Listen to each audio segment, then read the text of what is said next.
আর না তো খোঁজ নিয়েছে কৃতিকের। ওদিকে কৃতিকও কেন যেন আগ বাড়িয়ে ঘাটায়নি অরুকে। আর ঘাটাবেই বা কেন? ও কি তার যোগ্যতা রাখে আদৌ? তাছাড়া অরু দরজা খুললেই কি বা জবাব দেবে ও? এই তো সকালেই শুধু শুধু মেয়েটাকে কথার আঘাতে ছিন্ন ভিন্ন করে দিয়েছে কৃতিক। ওর মাত্রাতিরিক্ত পজিটিভনেস, অবজেশন, টক্সিসিটি এসব অরুকে কষ্ট দেওয়ার জন্য যথেষ্ট। কৃতিক সেটা ভালো করেই জানে। তবুও কেন যেন রাগ উঠলে নিজেকে সংযত করতে পারে না কৃতিক। অরুর বেলায় তা তো মোটেই না।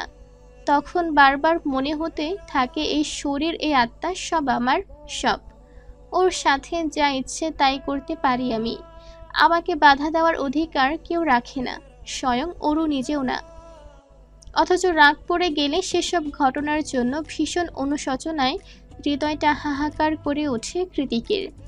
বারবার মনে হয় একটু একটু করে ভালোবাসার বীজ বপন শেষে ছোট্ট চারাগাছ থেকে বেড়ে ওঠা ফুলের মতো পবিত্র আত্মাটাকে কি করে এতটা আঘাত করলাম আমি। আমার মতো একটা লাগামহীন ছন্নছাড়া ছেলেকে ভালোবেসে ওরও তো আজ অব্দি কম যন্ত্রণা সহ্য করেনি। শুধুমাত্র আমার টানে ইউএসএ পর্যন্ত চলে এসেছে মেয়েটা, আর আমি?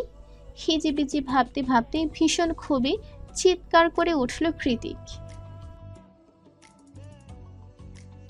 এখন নিশ্চয়ই অরু কৃতিকের কোনো কথা শুনবে না।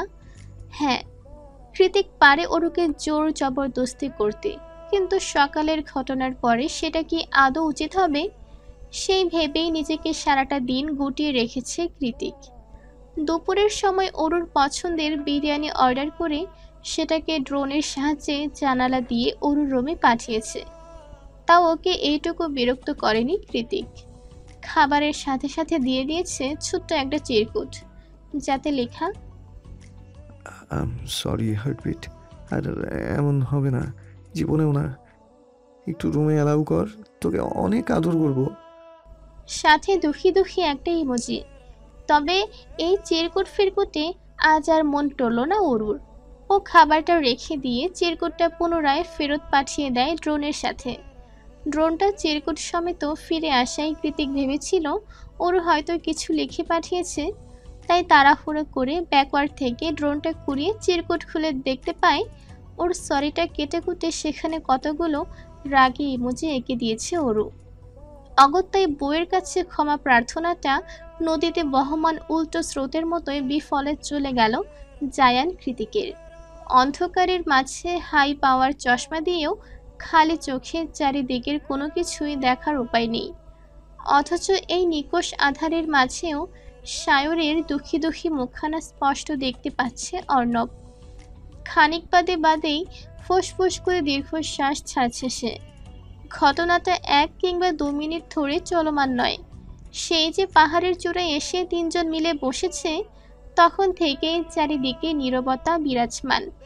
ফাঁকে ফাঁকে সায়রের দীর্ঘশ্বাসের আওয়াজ ভেসে এলেও কৃতিকের নীরবে স্মোক করছে শুধু। এদের দুঃখী দুঃখী ব্যথাতর চিত্তের মাঝে পড়ে অর্ণবের নিজেকে এলিয়েন মনে হচ্ছে, যার আদতে কোনো দুঃখ কষ্ট বলে কিছুই নেই। অথচ অ্যালিসার প্রেগনেন্সি মুড সুইংয়ের খপ্পরে পড়ে প্রতিদিন কি মারটাই না হজম করে ছেলেটা।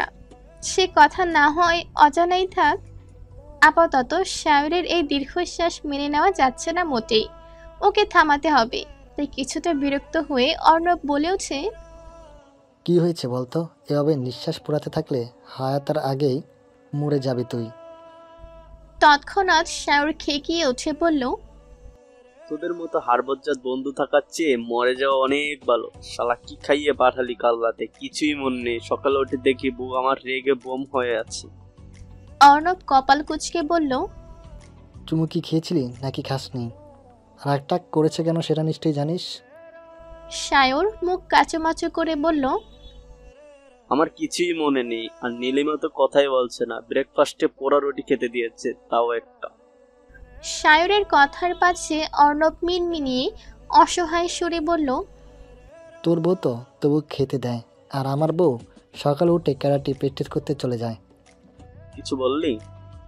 অর্ণব না সূচক মাথা নাড়ালো, বলল, শুন, তুই আজকে নীলিমাকে সরাসরি জিজ্ঞেস করবি আদৌ কি তুই কিছু করেছিস নাকি করিসনি। যদি না করিস নতুন প্ল্যান বানাবো আমরা, যার নাম হবে মিশন ফুলসজ্জা। অর্ণবের কথায় সায়র হ্যাঁ সূচক মাথা নাড়িয়ে কৃতিকের দিকে তাকিয়ে বলল, তুই এখানে কি করিস? তোর না বাড়িতে বউ এসেছে, তাও তোর আমাদের সাথে আড্ডা দিতে মন চাইলো? স্ট্রেচ। কৃতিক মুখ দিয়ে নিকোটিনের ধোঁয়া ছেড়ে বলল। বউ রাগ করেছে। তৎক্ষণাৎ নির্বিকার গলায় অর্ণব বলে উঠল, তো রাগ বাংলাতে হয়, তাছাড়া অন্য একটা সফটওয়্যার তোর উপরে কতক্ষণ বা রাগ দেখাবে? বেশি হলে 1 ঘন্টা। সারাদিন। অর্ণবের মুখের উপর কথাটা বলে সায়রের মতো করেই দীর্ঘশ্বাস ছাড়ল কৃতিক। অর্ণব বুদ্ধিমানদের মতো মাথা দুলিয়ে বলল। অর্ণবের কথায় কৃতিক ওর পানে প্রশ্নসূচক দৃষ্টি নিক্ষেপ করলে অর্ণব পুনরায় বলে, এই ধর, ক্যান্ডেল লাইট ডিনার লই গেলি, ফুল দিয়ে প্রপোজ করলি, বা কিংবা রয়্যাল প্লাসে নিয়ে গিয়ে ওকে একটু বেয়ালার সুর শোনালি, বেয়ালার সুরে দুজনে নাচ করলি, পায়ের নিচে জমা হয়ে থাকবে অসংখ্য রঙিন বেলুন, মাথার উপর থেকে জোরে পড়বে টকটকে লাল গোলাপের পাপড়ি। অর্ণব কথা শেষ করার আগেই কৃতিক ওকে ঠাস করে থামিয়ে দিয়ে বলল, হয়েছে, থাম। আমি এসব পারি না, এগুলো আমার ডিকশনারিতে নেই। ইভেন আজ পর্যন্ত আমি অরুকে নিয়ে কোনোদিন শপিংয়ে অবধি যাইনি। যখন যা প্রয়োজন সব অনলাইনে অর্ডার করেছি, বিয়েটা পর্যন্ত করেছি কোনো মতে। সেখানে তুই কী সব বুদ্ধি দিচ্ছিস? এসব আমার দ্বারা হবে না। কথা শেষ করে কৃতিক উঠে দাঁড়িয়ে ওদেরকে রেখেই চলে যায়। অর্ণব পেছনে ঘুরে কৃতিকের জামার পানে তাকিয়ে গলা উঁচিয়ে শুধায়, আরে কোথায় যাচ্ছিস? কৃতিক যেতে যেতে জবাব দেয়, বউয়ের রাগ ভাঙাতে। কৃতিক চলে গেলে সায়র অর্ণবকে বলে। ওদের হঠাৎ কি হলো বলো তো? অর্ণব মোবাইলে কিছু একটা চেক করতে করতে জবাব দেয়, জানি না, তবে অরুর মামাতো ভাই রেজা এবার শেষ। ছেলেটা একটু বেশি দ্রুত। সায়রের কপালে দুশ্চিন্তার ভাঁজ পড়ল। ও তৎক্ষণাৎ উদ্বিগ্ন গলায় শুধালো, শেষ মানে? অর্ণব কপট হেসে বলল, কুল সাইম, কাল ইন্টারনেটে এমনি দেখতে পারবি, এত হাইপার হওয়ার কিছুই নেই। গভীর রাতে ঘুমের মাঝে অরুর যখন মনে হতে থাকে পেছন থেকে জড়িয়ে ধরে একটা খড়খড়ে উষ্ণ হাত অবাধে বিচরণ করছে ওর সমস্ত পৃষ্ঠদেশে, ঠিক তখনই লাফিয়ে উঠে বসল অরু। এদিক ওদিক চোখ বোলাতে গিয়ে ড্রিম লাইটের হলদে আলোয় স্পষ্ট দেখতে পেল কৃতিক বসে আছে ওর মুখোমুখি হয়ে। তার মানে একটু আগের হাতটা কৃতিকেরই ছিল। ব্যাপারটা বোধগম্য হতেই ওরও রেগে মেগে কিছু বলতে যাবে, তার আগেই কৃতিক বলেওছে, ব্যথা করছে হার্টবিট। কৃতিকের কথায় রাগটাগ ভুলে গিয়ে উদ্বিগ্ন হয়ে উঠল ওরও। মনে মনে ভাবল, সত্যিই তো, আজ কৃতিক একটা ওষুধও খায়নি।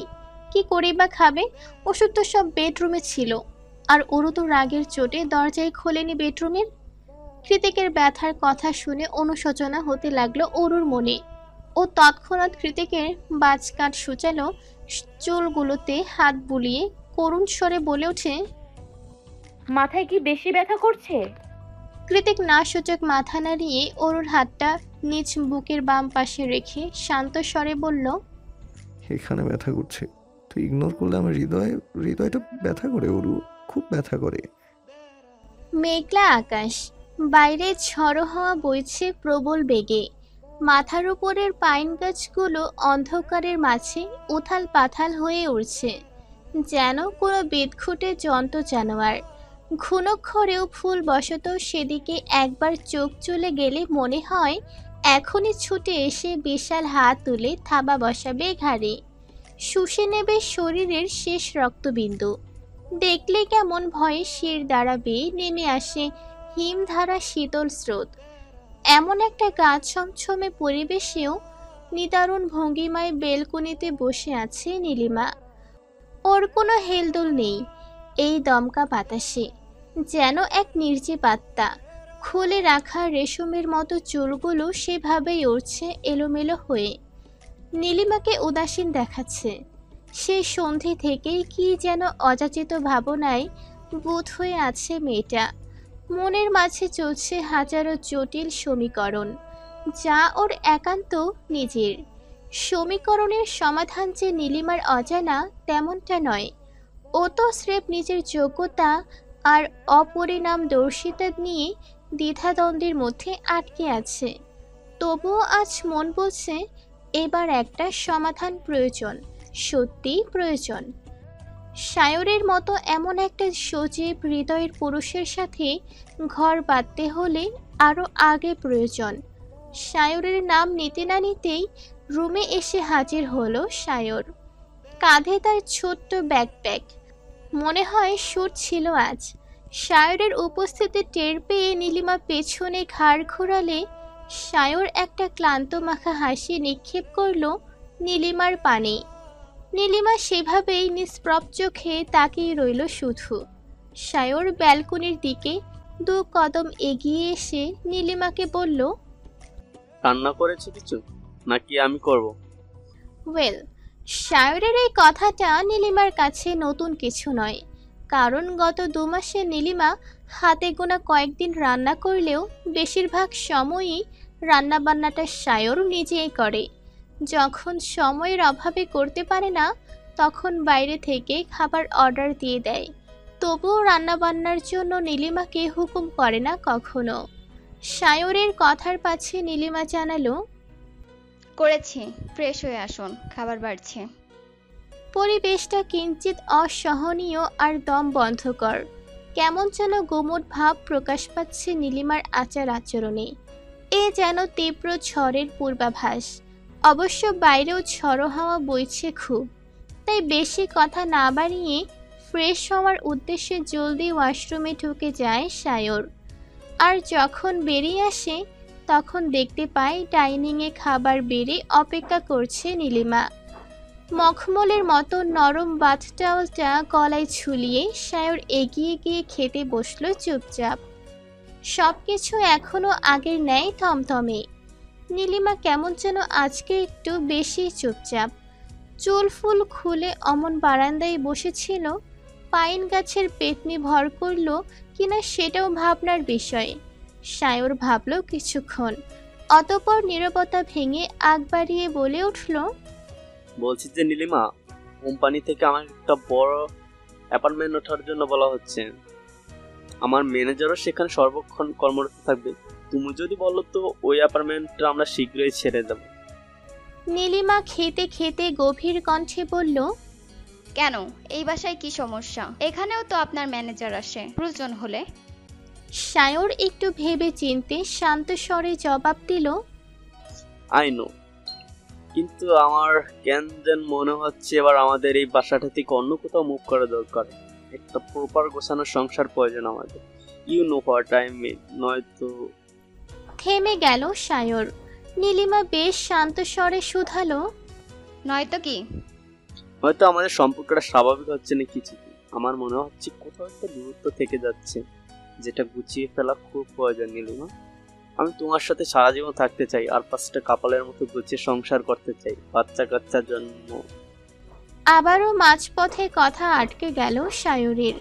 নীলিমা কিছুই বলছে না, মাথা নিচু করে চুপচাপ খেয়ে যাচ্ছে শুধু। নীলিমার নীরবতা সায়রকে পীড়া দেয়।